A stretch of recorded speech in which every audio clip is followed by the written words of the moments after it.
Hello guys, today I came to the Xiaomi store to buy something pretty cool. However, before we do that, let's look around and see what's new at the store.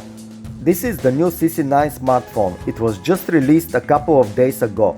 It's worth to mention that the CC9 Pro has 5 cameras as the main sensor is 108 megapixels. All this comes at the price of $400. That's pretty impressive. Here is the old Note 8 Pro, now costs only $180. Xiaomi still makes one of the best budget smartphones, indeed.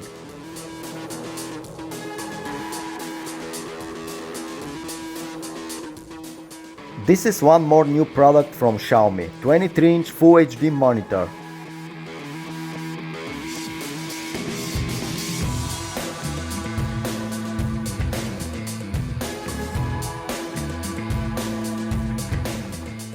And here it is guys, the first real smartwatch from Xiaomi with Google's Wear OS. It looks very similar to one another smartwatch, however, more about this later in the video. Now let's get one and go to review it.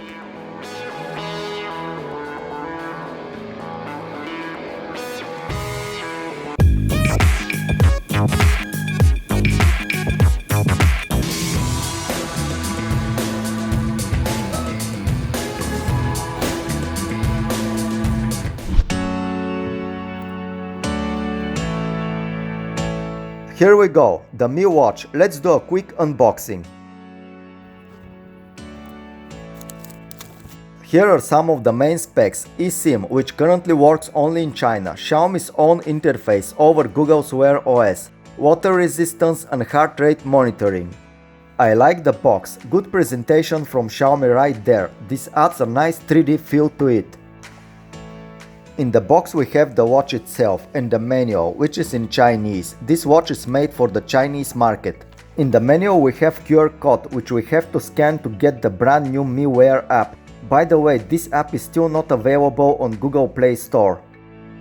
Power adapter is also included in the box and charging dock with a USB cable.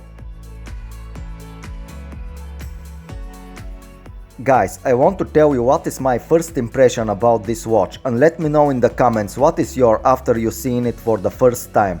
My feeling about this watch is that this is some kind of lost prototype from Apple, but from 5 years ago.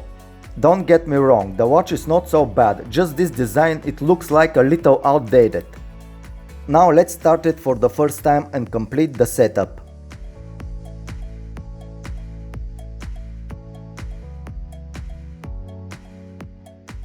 We need 2 applications to be able to set up the Mi Watch. The first is Mi Wear app and the second is the Wear OS app by Google. The whole process is pretty simple and it takes about 5 minutes to complete. And yes, it happens in English. Even though the watch's Chinese version, it still supports English. Now let's talk a little bit about the watch itself. The first thing which I notice is the display quality, which is great. I don't see any difference compared to the Apple Watch. Of course, another coincidence is the size of the display, which is the same as Apple Watch 4 and 5, exactly 1.78 inches. Also the display resolution is the same. What surprised me most is the haptic feedback from the digital crown. This is the first smartwatch that mimics this feature in such precision. When you rotate the crown, you will get very similar feedback as on Apple Watch, pretty impressive. Unfortunately, the watch doesn't support force touch. To change the watch face, you have to touch the display and keep touching it for about 3 seconds. The watch also supports always on display, which here is called always on screen. This feature works the same way as on Apple Watch 5, it will dim the current watch face. However, not all watch faces support this feature, and some of them will simply show only the time. This watch also has a microphone and speaker, so you can make calls from it. The sound quality is pretty good.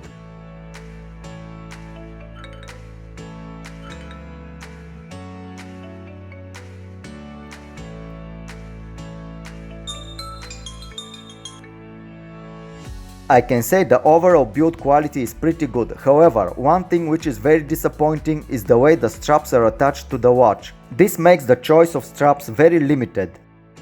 I have to say that I'm surprised how responsive is this watch. All the apps run very smoothly. I have tested the WeChat app and it works the same way as on Apple Watch. However guys, you should know that not everything appears on English, as this is a Chinese version of this watch. There are some parts in some applications which are not fully translated. When it comes to watch faces, there are plenty of them. These which you see in the mobile app are very small part of them. Most of the watch faces are only accessible through the watch. The reason for this could be because the app was just now released. I think there will be many updates in the coming months. The app is pretty simple and lacks many features.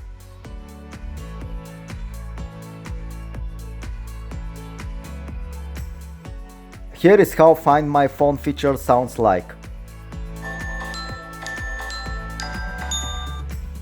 And here are some of the watch faces which can be accessed only through the watch.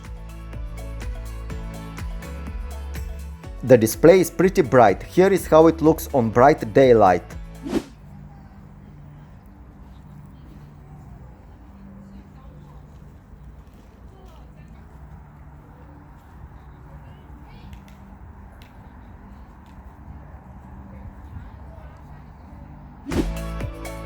As I said, the MiWear app is pretty simple and there is not much going on there. Only a few standard fitness tracking features are currently available.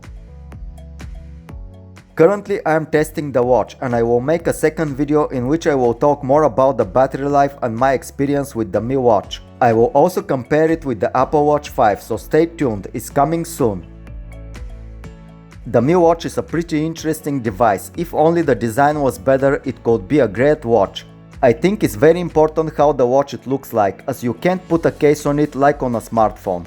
I find this design a little bit disappointing. However, let me know in the comments, what do you think about this new watch? Do you like it? And as always, don't forget to subscribe, like and comment. Don't be shy, stay cool and I'll see you soon.